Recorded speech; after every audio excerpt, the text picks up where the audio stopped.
Innal hamdalillah nahmaduhu wa nasta'inuhu wa nastaghfiruh wa na'udzu billahi min shururi anfusina wa min sayyiati a'malina. Man yahdihillahu fala mudilla lahu wa man yudlil fala hadiya lahu. Asyhadu an la ilaha illallah wahdahu la syarika lahu wa asyhadu anna Muhammadan abduhu wa rasuluh. Allahumma shalli ala Muhammadin wa ala ali Muhammad kama shallaita ala Ibrahim wa ala ali Ibrahim innaka Hamidum Majid.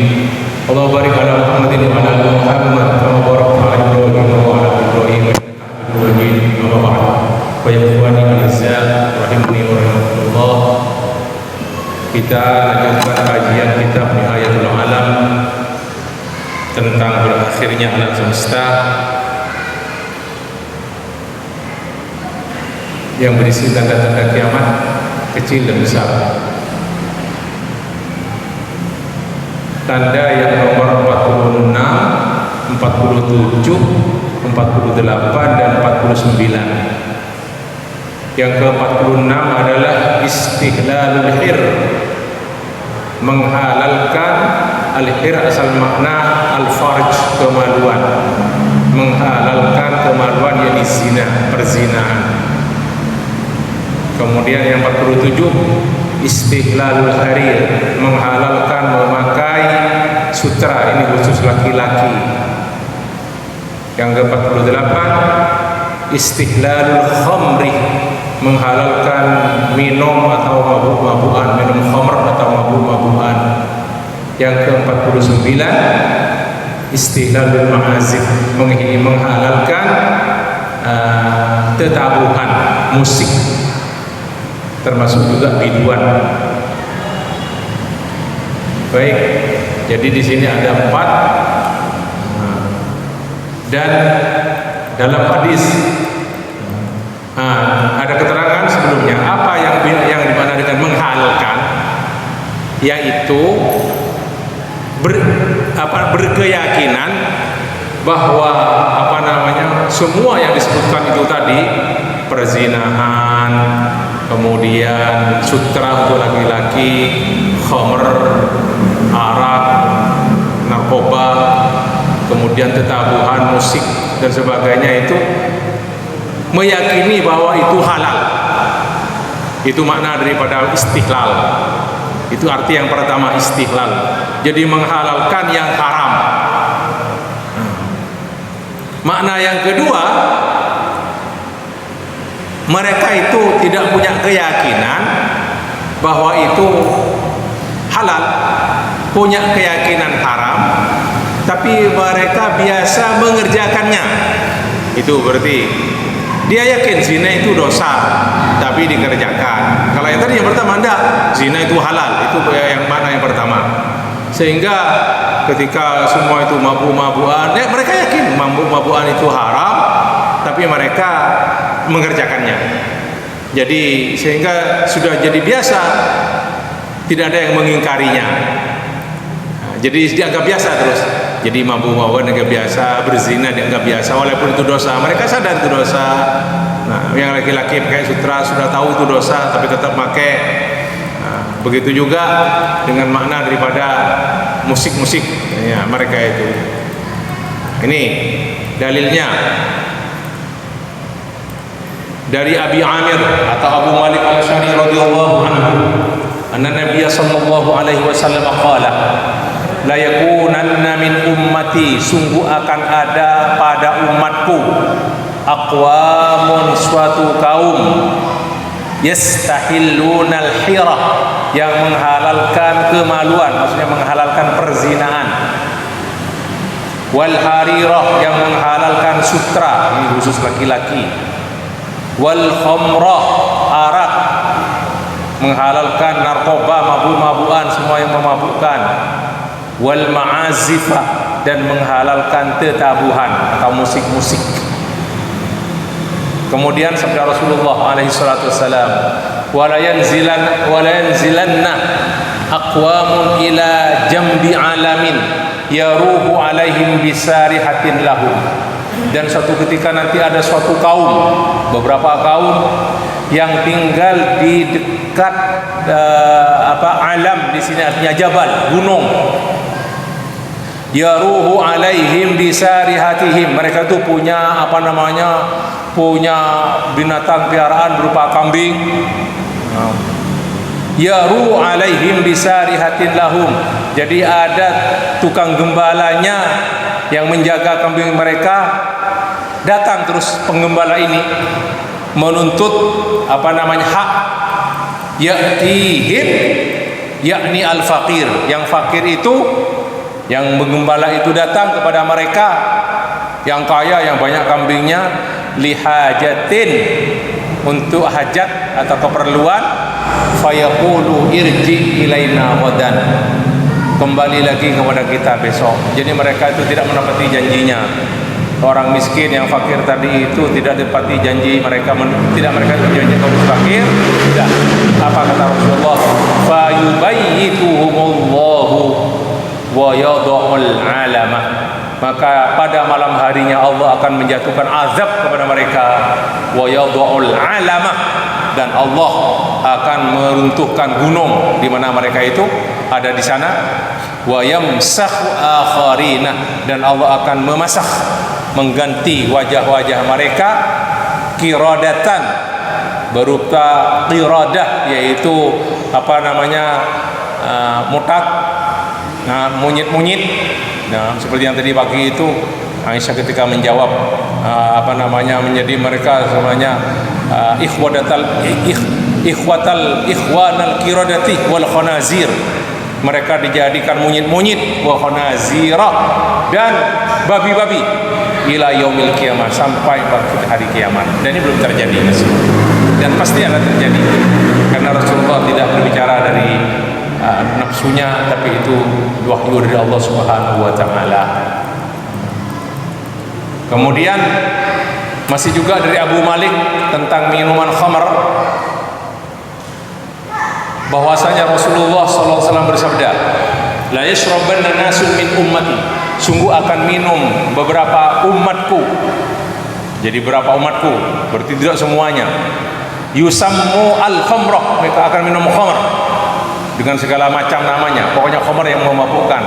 Yusammunaha bighairi ismiha, mereka itu menyebut khamr tersebut, khamr muannats, bighairi ismiha, dengan bukan namanya. Jadi mereka tidak makan khamr. Ana asyrabul khamr, enggak.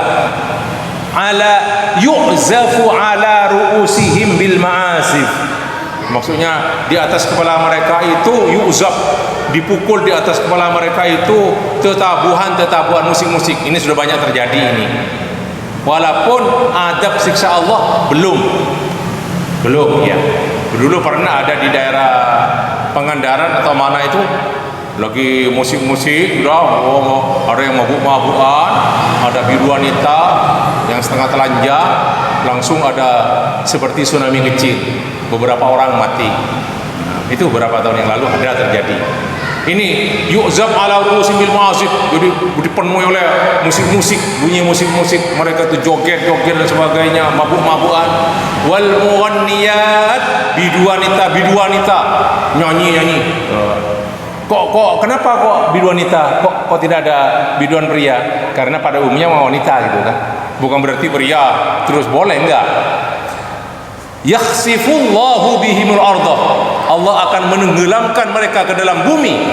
Wa yaj'alu minhumul qiradata wal khanazir, dan Allah akan menjadikan wajah-wajah mereka seperti menjadi monyet-monyet dan menjadi babi-babi. Masya Allah, ini belum terjadi seperti ini. Tapi kalau siksa yang selain itu sudah banyak terjadi sudah. Dan itu hadis sahih yang saya bacakan tadi, dan Al-Imam Ibnu Qayyim mengatakan hadisnya sahih. Rawi Ibnu Majah dan hadisnya sahih. Kemudian Al-Imam Syekh Al-Arifi menyebutkan satu firman Allah berkenaan dengan tetabuhan atau bunyi-bunyian atau musik-musik. A'udzubillahi minasyaitonir rajim. Wa minan nas, dan di antara manusia, man yashtari lahwal hadis, ada yang mengganti lahwal hadisi, menjual, menukar lahwal hadisi, yaitu apa? Ya, al hadis itu ucapan. Di sini diartikan ulama, nah, pembicaraan yang melalaikan, lahwal hadis. Dan beberapa sahabat menamakan menafsirkan dengan al-ghina.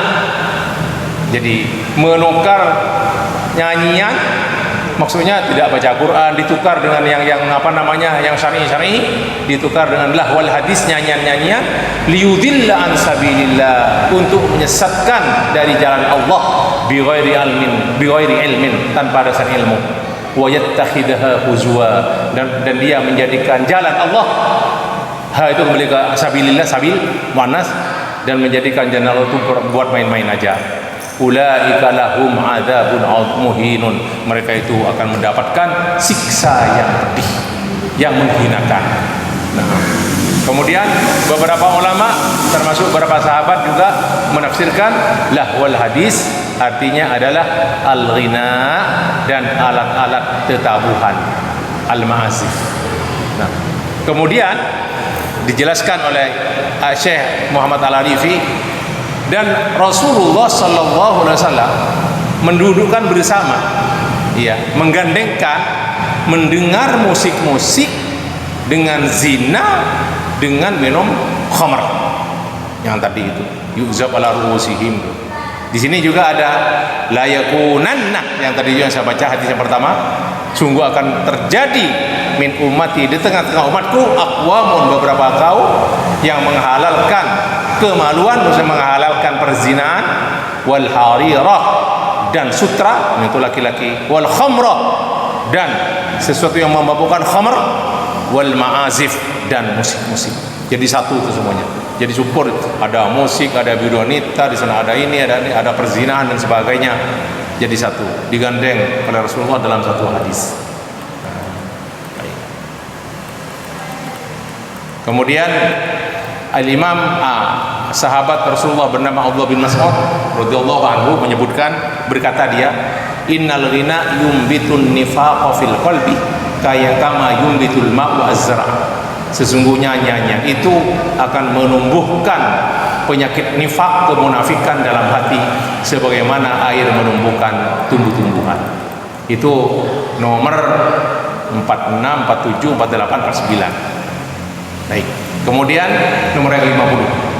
Nomor yang ke-50, tamanni an-nasih al-mautah. Nanti di antara hari kiamat, orang-orang itu banyak yang mengharapkan mati. Tapi bukan mengharapkan mati seperti karena yang dilarang itu. Nah, nanti ada keterangan tidak boleh kita mengharapkan kematian karena penyakit yang kita yang ada kepada kita karena dan tidak boleh, itu dilarang kan. Nah, ini ceritanya bahwasanya datang suatu zaman nanti ketika terjadi fitnah banyak, kedzaliman sudah banyak semuanya, sampai ada orang lewat di kuburan itu, dia terus punya perasaan ingin mati seperti ahli kubur ini, karena dia berat menghadapi cobaan. Jadi cobaan yang dihadapi dia, terutama dalam masalah agama. Nah, dari Abu Hurairah radhiyallahu anhu, anna Rasulullah sallallahu alaihi wasallam qala, la taqumu as-sa'atu hatta yamurra ar-rajulu bi qabri ar-rajul fayaqul ya laitani makanahu. Tidak akan bangkit hari kiamat sampai ada seseorang. Nah, bukan hanya seorang, berarti umum ini, ar-rajul lil am, sama dengan innal insana lafi khusrin, itu umum juga. Jadi orang banyak ketika itu sudah. Nah, lil jins, bi qabri rajul, ketika melewati suatu kuburan dia berkata, ya laitani makanahu, aku ingin menjadi penghuni kubur ini sebagai pengganti dia yang sudah mati, itu maksudnya. Jadi dia ingin mati. Nah, kemudian itu tadi hadis sahih ya, riwayat Bukhari Muslim. Dan ini qala Ibnu Mas'ud, ini berarti bukan hadis marfu, hadis mauquf. Sayati alaikum zaman, akan datang kepada kamu satu zaman, law wajada ahadukum al-mautah yuba'u lashtara. Kalau seandainya pada saat itu kematian bisa dibeli, dia akan membelinya. Nah, terus Syarifi berkata, hadis yang tadi itu tidak bertentangan, tidak kontradiksi dengan hadis yang juga hadis sahih. Sabda Rasulullah, la yatamanna yanna ahadukum al-mauta lidurrin nazala bihi. Janganlah satu di antara kamu mengharapkan, sekali-kali mengharap kematian karena ada madarat, ada penyakit atau apa musibah yang kena dirinya. Nah, fa in kana la mahalata, kalau dia harus berkata itu, harus apa? Allahumma ini itu maka natil hayatu khairan li wa tawaffani in kanatil mautu in kanatil wafatu khairan li. Nah, ya Allah, kalau mengharus, ya Allah, hidupkanlah aku ya Allah, kalau memang hidup itu lebih bagus bagiku. Dan tawaffani, matikan aku ya Allah, wafatkan aku ya Allah, kalau memang wafat itu lebih bagus bagi diri. Itu tidak bertentangan dengan yang tadi itu. Nah, kenapa? Yang diterangkan Nabi yang pertama tentang hari kiamat itu bukan mengharap kematian, dah. Perasaan dia ingin mati aja menghadapi musibah ketika itu. Nah, jadi ingin jadi ada sesuatu keinginan dalam hati dia karena menghadapi mungkarat, fitnah sudah begitu besar. Nah, dia ingin terus sudah itu anehnya. Dan itu tidak harus terjadi di seluruh negeri, kata Syarifi. Apa seluruh dunia? Enggak.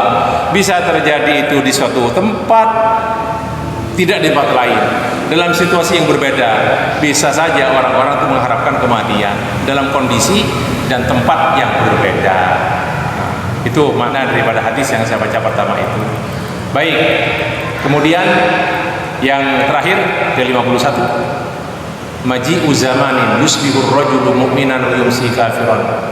Akan datang suatu zaman, nah, di mana seseorang pada zaman itu orang begitu mudah menjual agamanya. Di pagi hari dia itu menjadi orang mukmin, di sore hari menjadi kafir, atau sebaliknya.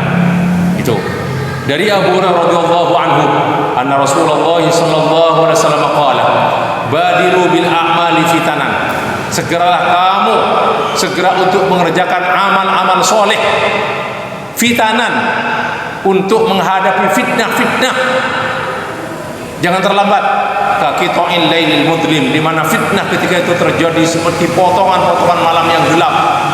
Yusbihur rajulu mu'minan, pada saat itu seorang laki-laki menjadi mukmin di pagi hari. Wa yumsi kafiran, dan di sore hari menjadi kafir. Wa yumsi mu'minan, di sore hari dia menjadi mukmin. Wa yusbihu kafiran, di pagi hari menjadi kafir. Yabi'u ahaduhum dinahu bi'aradin minad dunya. Apa itu?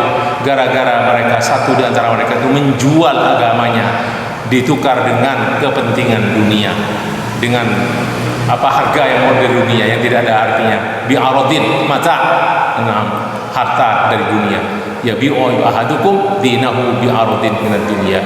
Jadi hadis ini menyuruh kita segera berbuat amal soleh, jangan ditunda. Nah, karena fitnah akan terus bukan semakin sedikit, semakin banyak. Nah, dan di sana itulah seseorang menjadi lemah agamanya menghadapi fitnah ini, dan kalau tidak segera, dan kita juga tidak tahu kapan kita akan dipanggil oleh Allah. Maka ketika kita terus rajin beramal soleh, maka insya Allah kita ini ketika dicabut nyawa kita dan kita dalam keadaan berbuat amal soleh, maka kita mati dalam keadaan husnul khatimah insyaallah taala. Itulah maknanya badiru bil a'mali fitanan kaqita'il lailil mudlim. Untuk selanjutnya kita lanjutkan besok insyaallah taala, yaitu tentang zakhrafatul masajid wa tabahi biha, menghias masjid, membangga-banggakan dengan masjid, ya, tapi tidak diramaikan, tidak dimakmurkan. Itu tanda yang nomor 52. Terima kasih, mohon maaf. Mari kita akhiri untuk yang kafaratul majelis. Subhanallahi wa bihamdika, asyhadu an la ilaha illa anta, astaghfiruka wa atubu ilaik. Wassalamualaikum warahmatullahi wabarakatuh.